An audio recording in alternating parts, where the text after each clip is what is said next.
حقیقی قابلیت یہ ہے کہ جس کام کی طرف جھکو، چاہے وہ کتنا دشوار اور مشکل ہو، بآسانی کر کے رکھ دو۔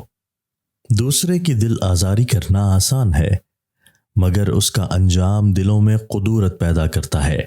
جھگڑے کی ابتدا کرنا آسان ہوتا ہے، لیکن جھگڑے کو ختم کرنا مشکل ہوتا ہے۔ جھگڑے کی ابتدا کرنا آسان ہوتا ہے، لیکن جھگڑے کو ختم کرنا مشکل ہوتا ہے۔ دعا کرنے سے اللہ تعالیٰ مدد فرماتا ہے، ہر مشکل آسان ہو جاتی ہے۔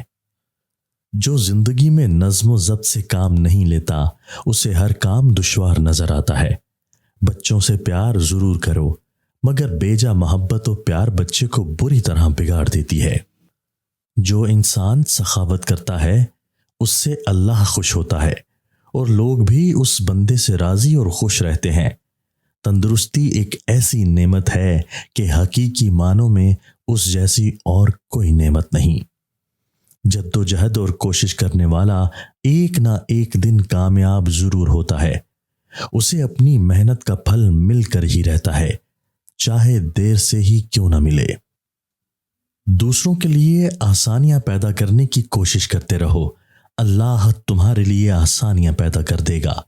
نیکی ہر ایک کے ساتھ کرو، برائی کسی کے ساتھ بھی نہ کرو۔ بادشاہ مجازی کے لیے تو ہزاروں کی تعظیم کی جاتی ہے، بادشاہ حقیقی اللہ تعالیٰ کی تعظیم سجدے سے کیوں نہ کی جائے۔ اگر اسلامی اصولوں کے مطابق اولاد کی تربیت کرو گے تو اولاد میں ضرور اسلامی تربیت کا رنگ نظر آنے لگے گا۔ ماحول کا اثر بچے پر ضرور پڑتا ہے، اس لیے بچوں کی تربیت اچھے ماحول میں کرو تاکہ بچے کی پرورش اچھی ہو سکے۔ اگر تم حرص اور لالچ کرو گے تو یہ دنیا تمہیں کہیں کا نہیں چھوڑے گی، اور اگر حرص اور لالچ سے دور رہو گے تو کامیابی تمہارے قدم چوم لے گی۔ انسان فطرت میں محتاج ہے، تو بہتر ہے کہ خدا ہی کا محتاج رہے، نہ کہ کسی دوسرے کا محتاج رہنا۔ دنیا داری سے علیحدگی مومن کی معراج ہے۔ پانی میں ابلے ہوئے آلو کو پیس کر پپیتے کے پتے میں لپیٹ کر چہرے پر ہلکا سا مسل کر سو جائیے، صبح اٹھو گے تو چہرے کی چھائیاں غائب ہوں گی۔ جو عورت بے پردگی کرتی ہے وہ اپنے گناہوں میں تیزی سے اضافہ کرنے کا باعث ہوتی ہے۔